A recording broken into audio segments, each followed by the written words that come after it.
Avant de plonger dans cette histoire incroyable, pensez à vous abonner à la chaîne et à activer la cloche. Ici, chaque récit a quelque chose à dire, et vous ne voudrez pas en manquer un seul. La boutique de luxe, le pavillon élégant, était baignée dans la lumière douce du matin. Les vitrines étincelaient, reflétant les rayons du soleil et les silhouettes des passants pressés. À l'intérieur, l'air sentait le parfum délicat des bougies et des produits cosmétiques haut de gamme. Tout était calme, ordonné, presque parfait. Madeline Johnson poussa la porte, silencieuse. Son sac à main en cuir noir reposait confortablement sur son épaule. Elle avançait avec assurance, mais ses yeux trahissaient une légère fatigue. Elle venait de déposer ses enfants à l'école et voulait simplement faire quelques achats. Derrière le comptoir, la gérante, Victoria Crane, la regardait avec un mélange de suspicion et de condescendance. Victoria était une femme aux traits durs, habituée à commander et à juger, persuadée que sa boutique était un sanctuaire où tout devait se passer selon ses règles.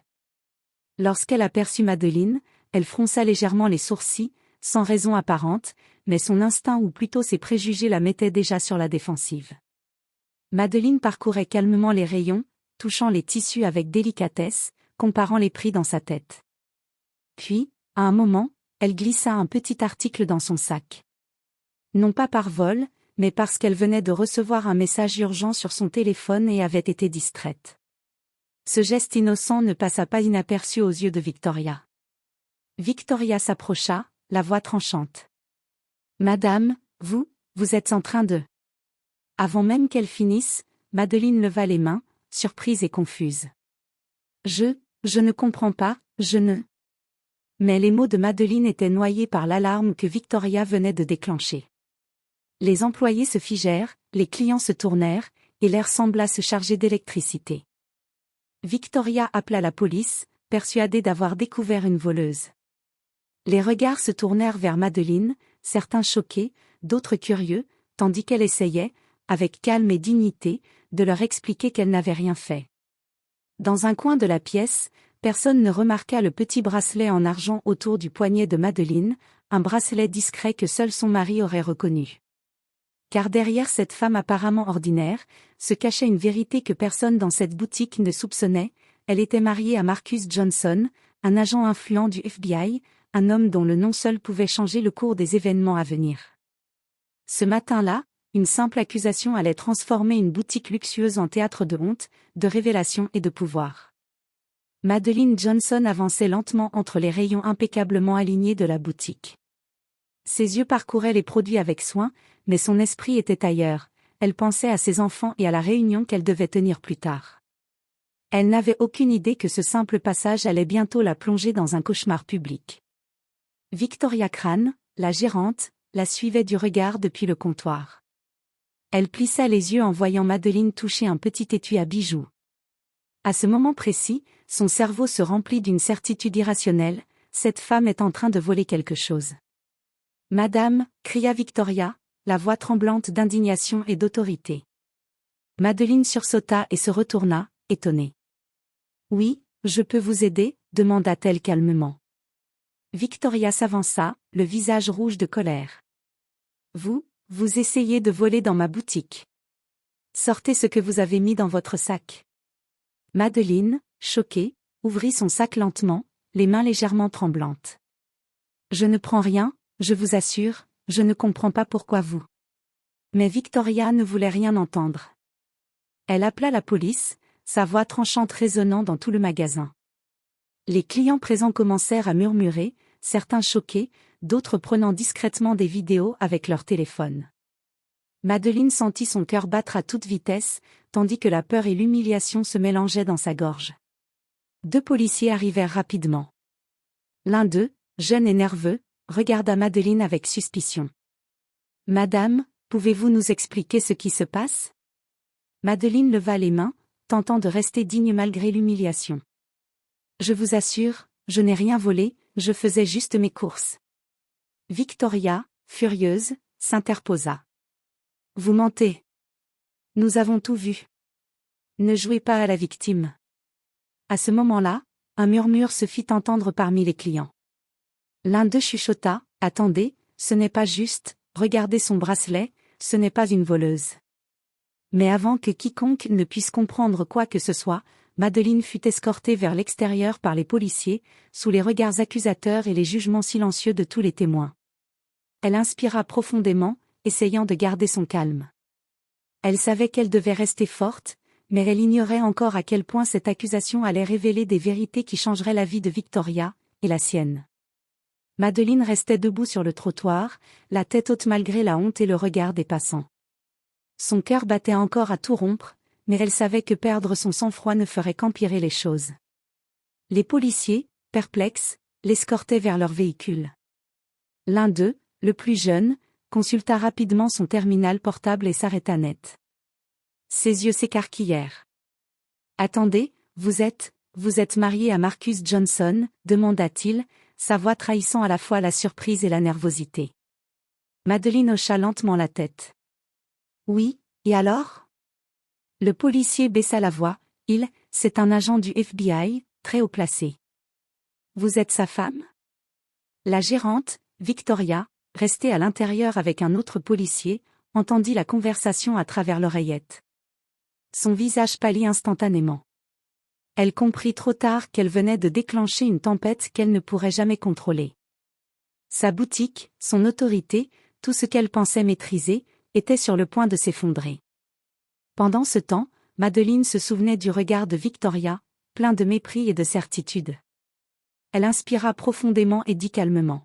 « Je vous conseille de vérifier vos accusations avant de traiter quelqu'un comme un criminel. » Le jeune policier, nerveux mais conscient de l'importance de l'affaire, fit un signe à son collègue. « Madame, je crois que nous devrions appeler votre mari. Il vaut mieux que nous réglions ça correctement. » Quelques minutes plus tard, Marcus Johnson arriva sur place, sa présence imposante et calme faisant immédiatement baisser la tension dans l'air. Les clients qui observaient la scène depuis la vitrine sentirent le changement, le simple fait qu'il soit là transformait l'accusation en un scandale imminent pour la boutique.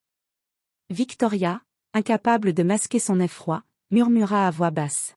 « Oh non, ce n'est pas possible. » Marcus s'avança, observant la scène avec un regard pénétrant. Sa voix, calme mais glaciale, résonna dans le magasin. « Madeleine, ça va ?» Puis, se tournant vers Victoria. « Je crois que nous avons besoin de quelques clarifications sur ce qui vient de se passer ici. » Victoria sentit le sol se dérober sous ses pieds. Chaque mot qu'elle avait crié quelques minutes auparavant revenait maintenant pour la frapper de plein fouet. Elle venait d'humilier non seulement une femme innocente, mais la femme de l'un des hommes les plus influents du pays. À cet instant, il devint clair pour tous que l'erreur de Victoria ne serait pas oubliée de sitôt. Ce qui avait commencé comme un simple malentendu allait bientôt révéler des vérités qui changeraient non seulement la vie de Victoria, mais aussi celle de toute la communauté qui avait assisté à la scène. Marcus Johnson se tenait maintenant dans la boutique, sa stature imposante et son regard perçant suffisant pour faire trembler quiconque pensait pouvoir intimider sa femme.